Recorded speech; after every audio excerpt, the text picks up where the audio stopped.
সেই খবরে আসবো, তার আগে আমার দু চারটে কথা আছে। কথাটা হচ্ছে এই যে এই ধরুন 2024-এর আগস্টের পর থেকে, আগস্ট মাসের 5 তারিখের পর থেকে এই একটা মানুষ কিন্তু আওয়ামী লীগের পেছনে দাঁড়িয়েছিল, আজ পর্যন্ত দাঁড়িয়ে আছে। পরে অনেক লোক এসে জড়ো হয়েছে যারা আজকে আমাকে কাউন্টার করে।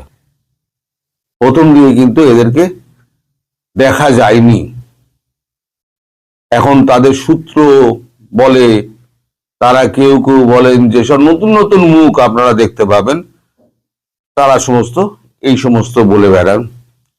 কিন্তু আমি আজ পর্যন্ত যা বলেছি, আমি তাদের একটা সারাংশ আপনাদের একটুখানি স্মরণ করে দিতে চাই। কোনটা আমার ভুল হয়েছে বলাটা আপনারা আমায় বলুন। এক, হাসিনাকে ট্রাভেল ডকুমেন্ট দেওয়া হয়েছে, আমি বলেছিলাম। পরে কিন্তু সবাই স্বীকার করেছে, ন্যাশনাল মিডিয়া, ইন্টারন্যাশনাল মিডিয়া সবাই স্বীকার করেছে যে শেখ হাসিনাকে ট্রাভেল ডকুমেন্ট দেওয়া হয়েছে। প্রথম নিউজ কিন্তু আমি ব্রেক করেছিলাম। দ্বিতীয় নিউজ যেটা ব্রেক করেছিলাম সেটা হচ্ছে সর্বদলীয় বৈঠক ডেকে হাসিনাকে ভারতে রাখার পক্ষে ভারত সায় দিয়েছিল, সিদ্ধান্ত নিয়েছিল। সেটাও পরে ন্যাশনাল ইন্টারন্যাশনাল মিডিয়া কিন্তু পরে স্বীকার করে। এই খবর কিন্তু প্রথম আমি দিয়েছিলাম, অন্য কেউ কিন্তু কোনো সূত্র তাদের দেয়নি। নাম্বার 3, তুলসী গ্যাবার্ডের সঙ্গে যে বৈঠক, এই বৈঠকের খবর কিন্তু এই বান্দা, এই মিয়া প্রথম আপনাদের দিয়েছিল, যে তখন কিন্তু কেউ সমর্থন করেনি এবং নানা রকম গুজববাজ বলেছে, পরে কিন্তু প্রতিষ্ঠিত হয়েছে।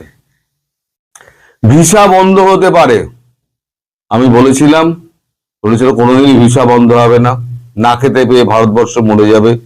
আমাদের ট্রিটমেন্টের উপরে, আমাদের পর্যটনের উপরে ভিসা নিয়ে অর্থনীতি চলে, নানান কথা আমায় শুনতে হয়েছে। আলটিমেটলি ভিসা বন্ধ হয়ে গেছে।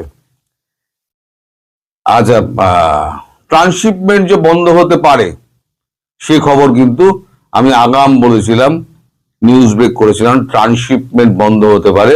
আলটিমেটলি ট্রান্সশিপমেন্ট একে একে সমস্ত বিভিন্ন স্তরে স্তরে বন্ধ করা হলো। আমি বলেছিলাম পাকিস্তানকে আক্রমণ করা হবে, পাকিস্তানকে মেরে কোমর ভেঙে দেওয়া হবে। আপনারা বলেছিলেন পাকিস্তানকে কোনোদিনই আক্রমণ করা হবে না, ভারতের সাধ্য নেই। মেরে পাকিস্তান অর্ধেক গুঁড়ো করে দিয়েছে, এবার যখন মারবে পুরোপুরি আক্রমণ করে একেবারে শেষ করে দেবে। এবার হচ্ছে পুতিন হাসিনা বৈঠক, যেটা নিয়ে এত সমালোচনা হচ্ছে। হাসিনার সঙ্গে পুতিনের কি সত্যিই দেখা হয়েছে না দেখা হয়নি? বাকি যেটা রয়েছে এটার আমি ক্লারিফিকেশন দিচ্ছি, এবং আমার ওই সূত্রপত্র বলে না, আমি ডিরেক্টলি বলে দিই অমুক লোকটা আমায় বলেছে। আমি সূত্রের ওই সমস্ত গোপন রাগ ঢাক করি না, আমি খুব সোজা সরল মানুষ। আমি বলি যেটা আমি বলতে পারবো সেটা আমায় বলবেন, যেটা বলতে পারবো না আমায় বলে দেবেন, সেটা আমি বলবো না। কিন্তু সূত্র জানায়নি, সূত্র কনফার্ম করেনি, এ সমস্ত ঢপবাজি আমি করি না। আজ এগুলো বলার প্রয়োজন হয়েছে, কারণ এগুলো না বললে পরে আপনাদের স্মৃতিটা উস্কাতো না। মনে হচ্ছে আমি যেগুলো বললাম পরপর সব কটা মিলিয়ে দেখুন। এবার হচ্ছে বাংলাদেশ আক্রমণ, সেটা শুধু সময়ের অপেক্ষা। এবার আমি মাঝে মাঝে একটা কথা বলি, আপনাদের দেশে না একজনকে আমার খুব পছন্দ হয়, যিনি বিদেশের কূটনীতি, বৈদেশিক কূটনীতিটা বোঝেন, রাজনীতিটা বোঝেন।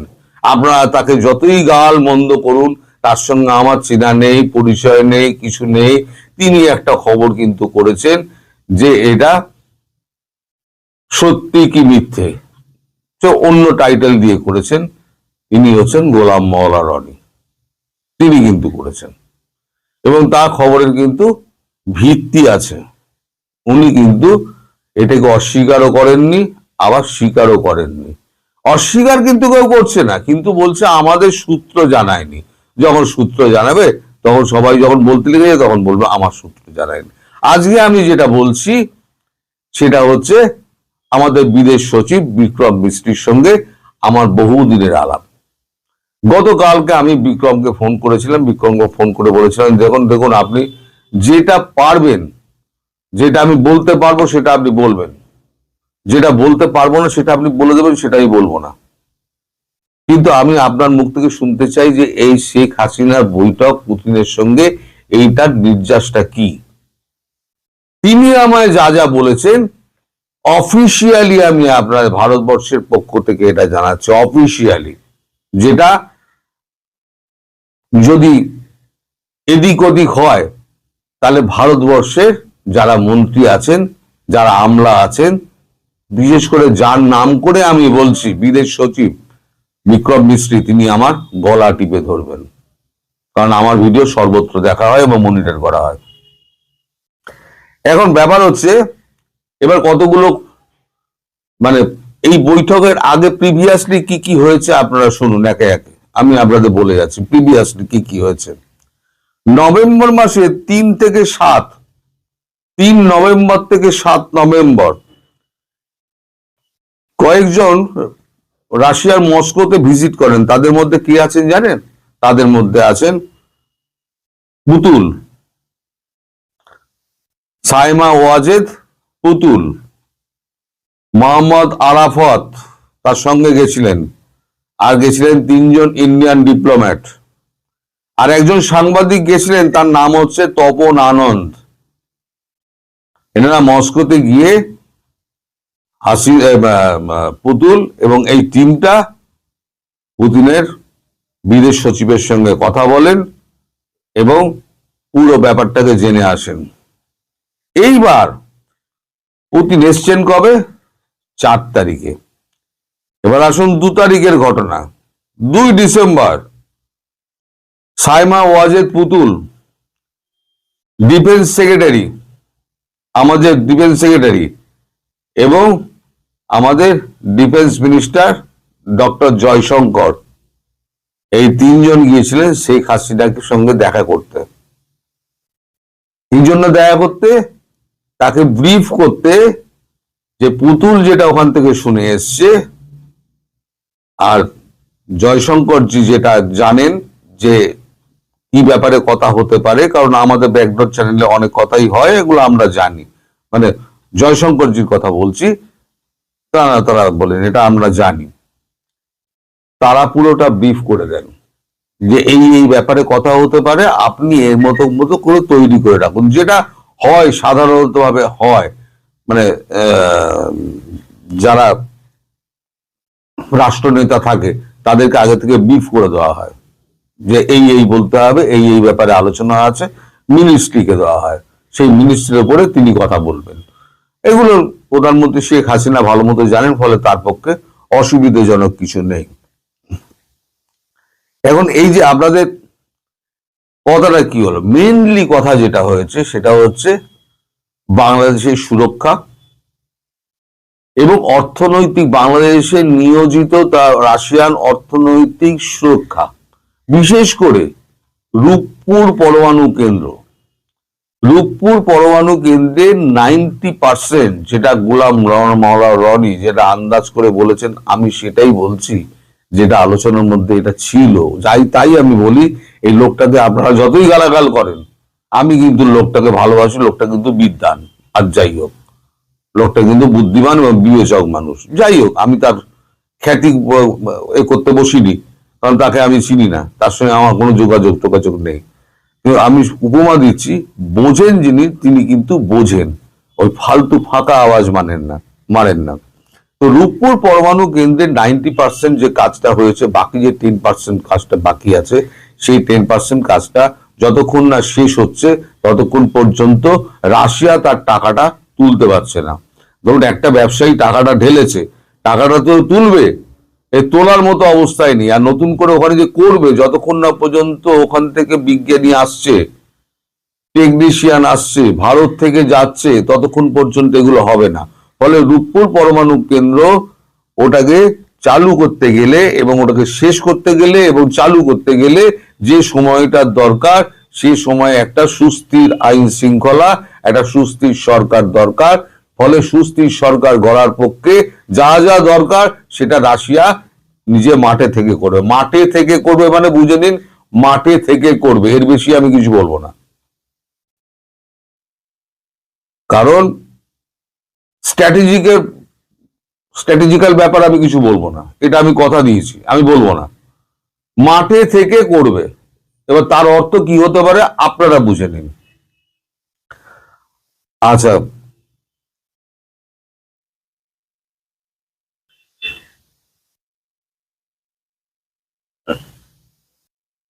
আনঅফিসিয়ালি আমি আপনাদের বলতে পারি, আনঅফিসিয়ালি বলতে পারি, সেটা হচ্ছে যে স্ট্র্যাটেজির একটা অংশ, যেটা আমি বলবো সেটা হচ্ছে যে আমাদের যখন পাকিস্তান যখন ভারত যুদ্ধ হয় সেই সময়তে যা করেছিল ভারতীয় সেনাবাহিনী করেছিল এবং ভারতীয় এয়ারফোর্স করেছিল, আমাদের নৌবাহিনীকে কোনো সুযোগ দেওয়া হয়নি। ফলে নৌবাহিনীর পক্ষ থেকে সরকারের কাছে, বিশেষ করে রাজনাথ সিং এর কাছে একটা ক্ষোভ জানানো হয়েছিল যে আপনারা তো আমাদেরকে সুযোগই দিলেন না, আমরা তো করাচি বন্দর ঘিরে আমরা বসে রইলাম, সুযোগই পেলাম না, আপনারা তার আগেই সিজফায়ার ঘোষণা করে দিলেন। তখন রাজনাথজি বলেছিলেন এর পরের বারে শুরু করবেন আপনারা। রাশিয়া কি করছে? রাশিয়া বঙ্গোপসাগরে এন্ট্রি চাইছিল, এন্ট্রিটা এতদিন পাইনি। তার কারণ 1971 সালের পর যে মার্কিন এবং রাশিয়ার সঙ্গে বা ইউএসএসআর সঙ্গে যে চুক্তিটা হয়, সেই চুক্তি অনুযায়ী তারা কেউ বঙ্গোপসাগরে জাহাজ ভেড়াবে না, এই চুক্তিটা ছিল। মাঝে রাশিয়া একটা যুদ্ধ জাহাজ এসেছিল, সেটা সৌহার্দ্য বিনিময় করার জন্য ওই এ করে এসছিল। সেটা মার্কিন জাহাজও রণতরী আসে মাঝে মাঝে, এসে মহড়া দেওয়ার নাম করে এখানে ঢোকে। কিন্তু অফিসিয়ালি যখন ভারতবর্ষের সঙ্গে যখন তাদের একটা ডিফেন্স ডিল হলো যে একে অন্যের বেস ব্যবহার করবে, সমুদ্র বন্দর ব্যবহার করবে, সমুদ্র পথ ব্যবহার করবে, তাহলে কি হলো যে ভারতবর্ষের যে সমুদ্র পথ বঙ্গোপসাগর, সেই বঙ্গোপসাগরে অবাধ যাতায়াত হয়ে গেল। কার হলো? রাশিয়ার হলো। তাই রাশিয়া এখন যেটা করবে, রাশিয়ার নৌবাহিনী দিয়ে পুরো ফ্রিগেট দিয়ে রাশিয়া পুরো চট্টগ্রাম বন্দরটাকে ঘিরে রেখে দেবে। আর ভারতের নৌবাহিনী চলে যাবে কোথায়? যৌথভাবে কাজ করার জন্য ভারতের নৌবাহিনী চলে যাবে সোজা করাচি। এবার করাচি বন্দর ধ্বংস হবে। আগের বারে 7 দিন ধরে চলেছিল, এবারে ধ্বংসস্তূপ পুরো একেবারে জলের নিচে চলে যাবে, আর গড়া যাবে না। এই যে রাশিয়ান সেনাবাহিনী যে নৌবাহিনী যে এই বন্দরে ভিড়বে এবং বন্দর আক্রমণ করবে, সেটা যখন শেখ হাসিনা যখন শোনেন, তখন উনি বলেন যে আপনারা যে এটা করবেন তাহলে পরে আমি দেশ চালাবো কি করে, দেশ চালাবো কি করে আমি। তখন পুতিন বলেন আমরা ধ্বংস করে দিচ্ছি, কিন্তু 1 মাসের মধ্যে আপনাকে কথা দিচ্ছি, 1 থেকে 2 মাসের মধ্যে আমরা পুরোপুরি গড়ে দেবো আমাদের অর্থে, আপনি সেটা নিয়ে চিন্তা করবেন না, আপনি সরকার নিয়ে চিন্তা করুন, বাকিটুকু আমরা বুঝে নেব। এবার কি করে বুঝবে না বুঝবে সেটা হচ্ছে স্ট্র্যাটেজিক্যাল ব্যাপার, আমি ওর মধ্যে যাব না, আমি জানি। কিন্তু এটা আমার বলার এখতিয়ার নেই, আমাকে বলতে বারণ করা হয়েছে। কিন্তু যেগুলো বলতে বলা হয়েছে আমি কিন্তু নাম করে সেগুলোই বললাম যে এই সূত্র আমায় জানিয়েছে। এবার আপনারা কনফার্ম করে নিতে পারেন সেই সূত্র সত্যি জানিয়েছে কিনা, আর তিনি আমায় রিজয়েন্ডার পাঠাচ্ছেন কিনা। আমার ভিডিও প্রকাশ হওয়ার পর ভারত সরকারই খোদ রিজয়েন্ডার পাঠিয়ে দেবে যদি আমি ভুল বলে থাকি। কারণ এখানে ভাষার ব্যবধানটা কোনো ব্যাপার না, সব গুগল ট্রান্সলেটর বসানো আছে, হিন্দিতে আর ইংরেজিতে, সর্বত্র সব কটা মনিটর করা। আপনি একটা ভারতবর্ষের বিরুদ্ধে বাংলাদেশের একটা চ্যানেল ভারতবর্ষের কাশ্মীর নিয়ে একটা কথা বলুন, টেস্ট করার জন্য একটা নতুন চ্যানেল খুলে আপনি কাশ্মীর নিয়ে কথা বলে দেখুন, আপনার চ্যানেল 7 দিনের মধ্যে যদি অফ হয়ে না যায়, ব্ল্যাক আউট যদি না হয়ে যায়, আমার নামে উত্তা বসে দেবেন। বুঝতে পেরেছেন? কারণ বাংলা ভাষা তারা যদি বোঝে, আমারটাও বুঝবে। যাই হোক, তো আরো এই সমস্ত বিষয়, স্ট্র্যাটেজিক্যাল বিষয় নিয়ে শেখ হাসিনার সঙ্গে পুতিনের অনেক কথাবার্তা হয়েছে। এবারে আপনারা প্রসঙ্গ তুলতে পারেন যে সাইমা ওয়াজেদ পুতুল কেন। আমি কিন্তু দীর্ঘদিন ধরে একটা কথা আপনাদের বলে যাচ্ছি যে ভারতবর্ষ বারবার বলছে আপনি আপনার পরবর্তী প্রজন্মকে রেডি করুন, আপনার পরবর্তী প্রজন্ম যিনি আছেন তাকে রেডি করুন। আপনি কাকে বাঁচবেন সেটা আপনার সিদ্ধান্ত, কিন্তু রেডি করুন। উনি সাইমা ওয়াজেদ পুতুলকে উনি ডেকে নিয়েছেন। তাই পুতুলকে নিয়ে, পুতুল এর মধ্যে কিন্তু আমাদের নর্থ ব্লকে কিন্তু প্রচুর ঘোরাফেরা করে, সাউথ ব্লকে ঘোরাফেরা করে, এটা জানবেন। ওনার কিন্তু অবাধ যাতায়াত, মানে ওনাকে সেই অ্যাক্সেসটা দেওয়া হয়েছে। হাসিনার পরিবর্তে ওনাকে সেই অ্যাক্সেসটা দেওয়া হয়েছে। উনি অবাধে কিন্তু শেখ হাসিনার সঙ্গে দেখা করে, মায়ের সঙ্গে দেখা করেন, আবার চলে আসেন। এবার পুতুলকে নিয়ে গিয়ে রাশিয়াতে উপস্থাপন করা হলো। পুতুলকে এই জয়শঙ্কর নিয়ে গিয়ে পুতুলের সামনে সমস্ত কিছু ডিসকাশনটা হলো, যাতে পুতুল ভবিষ্যতে শেখ হাসিনা যখন ক্ষমতা হস্তান্তর করবেন সে তার মেয়ের হাতে, তাহলে তার মেয়ে যাতে সুচারুরূপে ব্যাপারটা সামলাতে পারে এবং ব্যাকগ্রাউন্ডটা তার যদি জানা থাকে তাহলে চালাতে সুবিধা হবে বলেই তাকে নিয়ে যাওয়া হচ্ছে। এইটাই হচ্ছে আসল ব্যাপার। আর একটা ব্যাপার হচ্ছে পুতিনের বিদেশ মন্ত্রীর সঙ্গে কথা হয়েছিল, পুতিনের সঙ্গে পুতুলের ডিরেক্টলি কথাবার্তা বলানো, 1 to 1। একটা পরবর্তী রাষ্ট্রপ্রধান যখন পুতুল হবেন তখন সেই রাষ্ট্রপ্রধানের সঙ্গে আর একটা রাষ্ট্রপ্রধান ভ্লাদিমির পুতিন তিনি যেন সরাসরি কথা বলতে পারেন, তার জন্য একটা মুখোমুখি সাক্ষাৎ হয়ে রইল। এটাও একটা ক্ষেত্র প্রস্তুত হলো। তো আপনারা যে যারা বলেন না আমার সূত্র বলেনি, আমার সূত্র কনফার্ম করেনি, অমুক করেনি, এবার সূত্রদের বলতে দিন, তাদের বলুন আমার এই ভিডিও কন্ট্যাক্ট করুক, যে হ্যাঁ বিদেশ সচিবকে ফোন করুক, এই কথা আমি বলিনি, বলুক তারা। তাই তো অনেক যোগাযোগ আছে, তারাও তো নাকি সাউথ ব্লক নর্থ ব্লকে সব ঘোরাঘুরি করে আমাকে কন্ট্রাডিক্ট করার জন্য। তারা বলুক, তারা তো বড় বড় পজিশনে আছে। তো আমার নমস্য ব্যক্তি, আমি তাদের সম্পর্কে কোনো কিছু বলবো না। কিন্তু যখন মিথ্যে রটানো হয় না, এই গুজবগুলো আপনারা ভুলে গেছেন। এই যেগুলো আমি বললাম, এই হাসিনাকে ট্রাভেল ডকুমেন্ট দেওয়া, শরবত দিল, বৈঠক, তুলসী গ্যাবারের সঙ্গে দেখা, ভিসা বন্ধ, ট্রান্সশিপমেন্ট বন্ধ, এইগুলো যদি আমি না বলে দিতাম তাহলে আপনারা ভুলে গিয়েছিলেন, আমিও ভুলে গিয়েছিলাম। মনে করে করে আবার বলতে হচ্ছে। সুতরাং ভিডিও আর বাড়াবো না। শেখ হাসিনার সঙ্গে দেখা হয়েছে এবং সেই ক্ষেত্রে শেখ হাসিনার সঙ্গে এমন কিছু কথাবার্তা হয়েছে, পুতিন, জয়শঙ্কর এবং শেখ হাসিনা তিনজনের সঙ্গে এমন কিছু সে কথাবার্তা হয়েছে যার ভিত্তিতে, যেটা আমি জানতে পারিনি, আমি যেটা জানতে পারি নাই বলে দিই, জানতে পারিনি, তার ভিত্তিতে গতকালকে জয়শঙ্করজি ওই কথাটা বলেছেন। তিনি যখন মনে করবেন, তিনি পরিস্থিতির শিকার হয়ে এসেছিলেন, তিনি যখন মনে করবেন তখন তিনি যাবেন। এবার কি কথাবার্তা হয়েছে সেটা তো একটা গোপনীয় ব্যাপার, সেটা কেউ ভাঙবে না, আমি তো ভাঙবই না, কারণ আমি প্রতিশ্রুতিবদ্ধ। আপনারা সবাই ভালো থাকবেন, সুস্থ থাকবেন, সাবধানে থাকবেন। নমস্কার।